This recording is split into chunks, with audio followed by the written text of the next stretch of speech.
But dumbing us down went beyond just academics. As we've already discussed, education laws for the first 150 years of American existence had religious intentions. Education, which involves the transfer of values, is inescapably religious. Thus, religion and education are inseparable.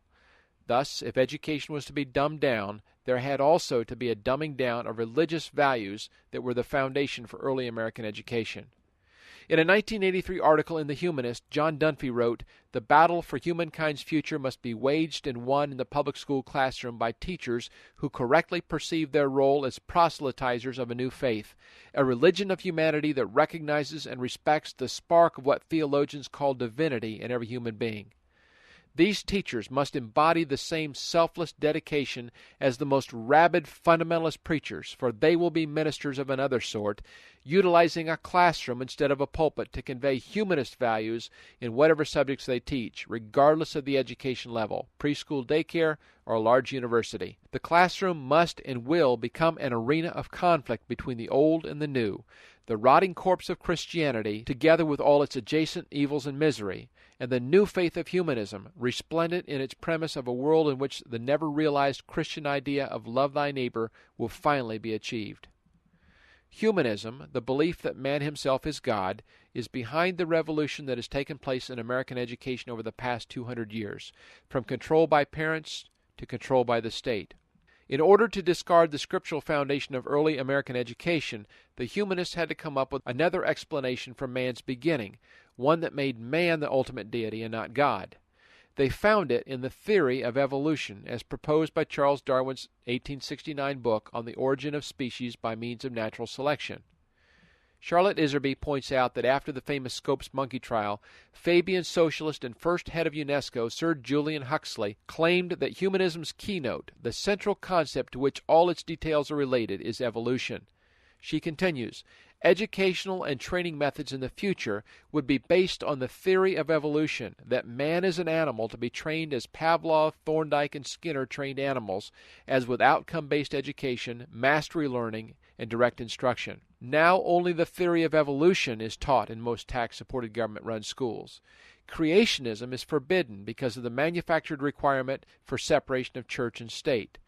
That evolution, which is not science and which requires more faith to be accepted than does the idea of intelligent design, is accepted by default in, quote, educational institutions, unquote, that purport to exalt intelligent thought over religious superstition, is proof in itself that we've been dumbed down academically. Likewise, our near universal acceptance of an understanding of the First Amendment that is exactly the reverse of what it says." So evolution's dubious insertion into the American education system accomplished two critical purposes. It excluded God and any accountability to a higher authority, and it conditioned us to accept being trained like animals to fit into what our humanist handlers deemed to be our proper social and vocational roles. Fitting into our proper social roles. Now that's the language of proponents of socialization, the ultimate purpose of government-run or any institutional schooling, and it's easy to overlook all that concept entails. Most children learn how to act by socializing with other children, but other children are not often good role models. But even though its effect is almost universally negative, children's socialization is often the first concern of parents because we've been conditioned to believe that interaction with others is even more essential than academic instruction. And that conditioning, unfortunately, also extends to many parents who educate their children apart from government schools. There are at least two motivations for this argument, and neither is good. The first springs from a humanistic belief in man's perfectibility, and the second from a statist desire to control the palette of values from which a child may choose in order to train good citizens. The early humanists who took over schooling in Massachusetts had a rather unique and unscientific view of the bad apple principle. You know the one, put a bad apple into a barrel of good apples and you'll spoil them all.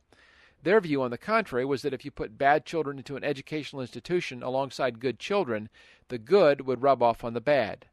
They implored parents to abandon their private academies and to put their children into the government-run common schools for the good of all citizens. Unfortunately, most Protestants were willing to come together for the religious exercise known as education on the basis of what they shared in common. But humanist theories about improving the bad children by exposing them to the good never worked. They served only to place all children under common state control. More recently, Stanford University professor Rob Reich wrote, "It must be the function of the school setting to expose children to and engage children with values and beliefs other than those of their parents, in order that a child may know that there are ways of life other than that into which he or she has been born."